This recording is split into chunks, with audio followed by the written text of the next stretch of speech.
Assalamualaikum warahmatullahi wabarakatuh. Kembali lagi dengan pembelajaran kimia yaitu termokimia. Di sini termokimia membahas tentang ilmu kimia yang berhubungan dengan kalor. Ya, jadi berhubungan dengan energi yang dilepas dan diserap. Jadi bagaimana definisi tepatnya? Definisinya adalah termokimia adalah bagian dari ilmu kimia yang mempelajari energi yang diserap atau dilepaskan melalui reaksi-reaksi kimia. Jadi nanti akan dijabarkan melalui reaksi. Energi yang diserap atau dilepaskan ini kan bersifat bisa berpindah ke tempat satu ke tempat yang lain, maka itu berhubungan dengan energi kinetik juga, yaitu energi yang menimbulkan gerak. Energi dapat berpindah dari sistem ke lingkungan, jadi yang dia berpindah dari tempat satu ke tempat yang lain itu dinamakan sistem dan lingkungannya. Apa itu sistem dan lingkungan? Dalam termokimia ini, sistem adalah segala hal yang diamati perubahannya, sedangkan lingkungan adalah segala hal yang di luar sistem. Jadi, misalnya contoh, air kopi dalam gelas. Ini yang kalian amati pasti adalah air kopinya. Jadi, hal yang diamati perubahannya itu adalah sistem air kopi. Sedangkan yang di luar sistem yang tidak kita amati itu adalah gelas. Dan berarti lingkungannya gelas. Bagaimana contoh lain dalam reaksi atau percobaan kimia? Misalnya tabung reaksi nih. Coba dilihat di slide ini. Ada tabung reaksi sekalian. Kemudian kita melarutkan batu kapur dan air di dalam tabung reaksi ini. Jadilah larutan COH 2 kali itu. Larutan COH 2 kali itu larutan air kapur, nama lainnya. Kemudian dilarutkan di dalam tabung reaksi. Berarti sistemnya siapa? Sistemnya adalah larutan air kapur yang kita amati di dalam tabung reaksi ini. Sedangkan lingkungannya adalah tabung reaksinya. Jika misalnya dalam percobaan reaksi ternyata menghasilkan gas, nanti itu berarti gas yang dihasilkan juga termasuk gas yang dihasilkan itu sebenarnya termasuk hal yang kita amati. Tapi kalau misalnya udara-udara di sekitarnya itu termasuk lingkungan yang tidak diamati atau di luar sistemnya. Jika memang bukan hal yang kita amati perubahannya. Lanjut ya. Di sini berdasarkan interaksi dengan lingkungan, sistem dibagi menjadi 3.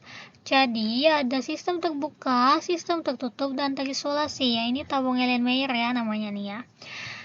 Jadi apa perbedaan ketiga ini? Sistem terbuka itu terjadi kedua hal ini, kalor dan materi. Terjadi pertukaran kalor dan perpindahan materi antara sistem dan lingkungan. Misalnya contohnya kita memindahkan air kopi dalam kettle atau air panas, air kopi yang mendidih kita pindahkan ke dalam gelas.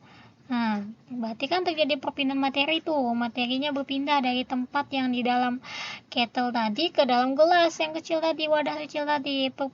Pertukaran kalornya mana? Dari mana?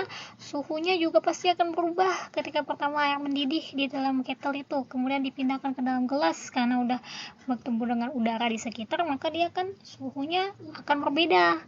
Suhunya mungkin dari yang awalnya naik jadi turun kan, misalnya kan suhu air mendidih yang awalnya 100 derajat bisa menjadi 80 derajat atau semakin turun menjadi 60. Begitu. Itu artinya pertukaran kalor. Berarti kan udah terjadi yang namanya perpindahan materi dan pertukaran kalor. Misalnya suhunya berubah, suhu naik turunnya. Kalau sistem tertutup beda dengan terisolasi. Nanti sistem tertutup ini dia masih terjadi pertukaran kalor tapi tidak terjadi perubahan materi. Jadi contohnya misalnya batu kapur dan air dalam Erlenmeyer tertutup. Tadi kan Erlenmeyer kan misalnya kita pakai tabung ini, ditutup nih tabungnya nih, bukan dibuka kayak gini, tapi ditutup misalnya. Biasanya ditutup dengan aluminium foil atau gabus. Kota gabus gitu. Pas di dalamnya ada batu kapur dan air. Kenapa dia bilang tidak terjadi perubahan materi? Karena di situ dia dalam keadaan tertutup, ya kan? Dalam keadaan tertutup, di dalam elemen tertutup, berarti kan materinya masihlah di dalam elemen itu adalah batu kapur dan air. Jadi ya masih ada air kapur di dalamnya, itu sebagai tidak terjadi perubahan materi tadi, kan. Kemudian terjadi pertukaran kalori adalah di mana suhunya akan terasa pada saat kita memegang Erlenmeyer.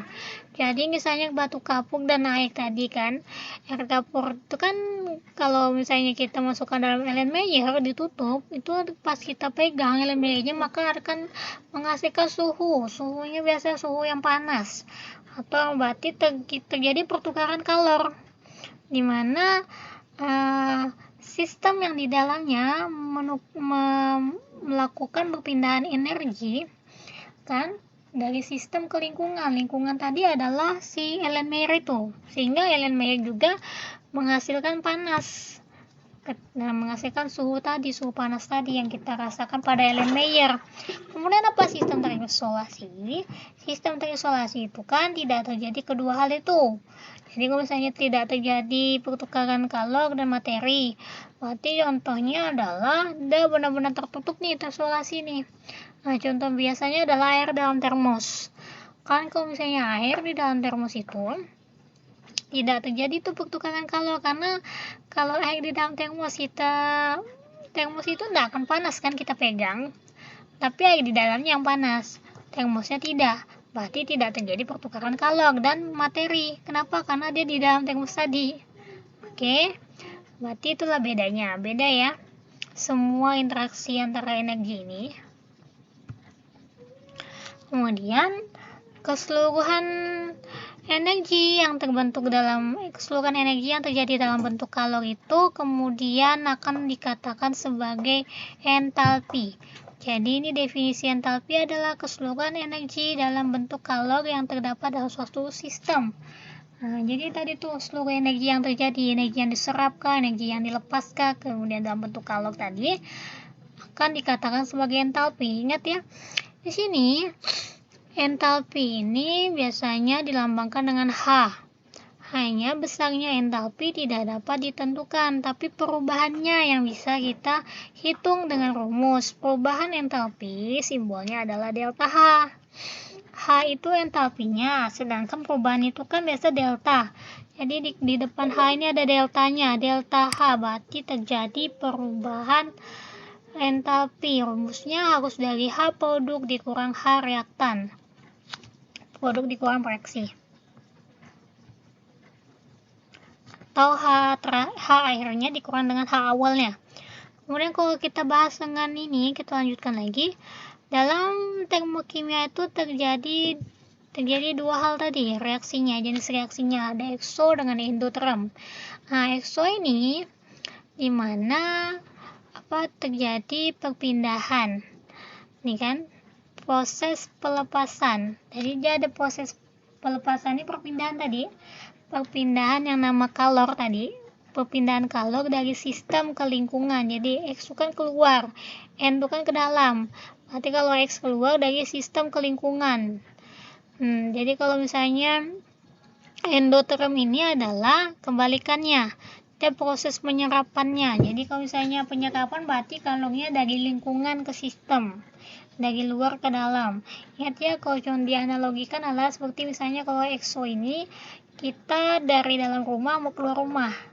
Nah, berarti orang itu kan sistem tuh kan, di dalam sistem itu kita yang keluar rumah. Kalau kita yang masuk ke dalam rumah berarti endoterm. Dari luar kita ke dalam gitu. Ibaratnya gitu ya. Lanjut, jadi ingat tuh perpindahan yang membedakan. Ini pelepasan. Jadi terjadi pelepasan kalor dari sistem ke lingkungan. Endo penyerapan, menyerap karena masuk tadi. Penyerapan kalornya dari lingkungan ke sistem. Nah, bagaimana nanti alirannya? Alirannya seperti ini. Aliran kalor reaksi. Ini nih pertama ini kan ini sistem nih, misalnya di dalam nih. Di luar tuh tadi lingkungan nih, ini lingkungan yang di luar.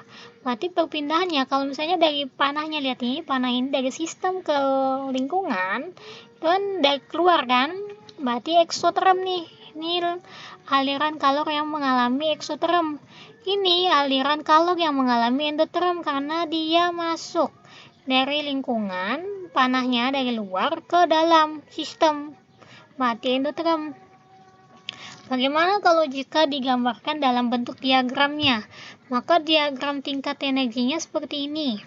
Diagram tingkat energinya, kalau misalnya EXO, itu kan tadi dia delta H-nya akan menghasilkan nilai negatif. Eksoterm itu kan melepaskan kalor, maka delta H-nya akan bersifat negatif.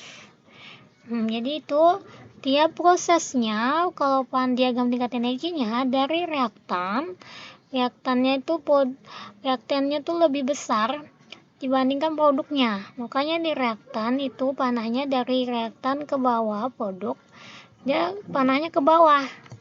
Nah, jadi di sini produknya lebih sedikit karena tadi melepas kalor kan, melepas panas. Jadi produk yang dihasilkannya sedikit, sehingga di sini delta H-nya menjadi bersifat negatif, melepas kalor tadi. Nah, itu gambarnya sepertinya ya, harus diingat ya, reaktan ke produk. Jadi reaktannya di atas, produknya yang di bawah, panahnya seperti ini, dari atas ke bawah. Delta H-nya negatif karena melepas panas tadi. Sedangkan endoterm itu kan menyerap. Menyerap tadi kan, di sini ternyata reaktannya sedikit entalpinya, produk yang dihasilkan itu besar, makanya dia di atas kan, sehingga di sini karena delta H pada reaksi endoterm itu bersifat positif. Positif, kalau udah bersifat positif berarti kan produknya lebih banyak kan. Jadi dimulainya gambar panahnya dari reaktan yang sedikit di bawah menjadi menghasilkan produk yang besar di sini. Produk yang lebih besar dibandingkan reaktan, maka panahnya reaktannya di bawah, panahnya menuju ke produk di atas. Karena produk yang dihasilkan yang banyak, perubahan entalpinya berarti menjadi positif. Delta H-nya hasil yang dihasilkan atau kalor yang diserap tadi. Jadi ini kan kalor yang dihasilkan itu berupa penyerapan yang bersifat positif, sedang ini kalor yang dilepaskan berupa negatif. Oke, mungkin itu yang bisa Ibu sampaikan. Semoga kalian bisa memahami pembelajaran pengenalan termokimia pada kali ini. Ibu akhiri, wassalamualaikum warahmatullahi wabarakatuh.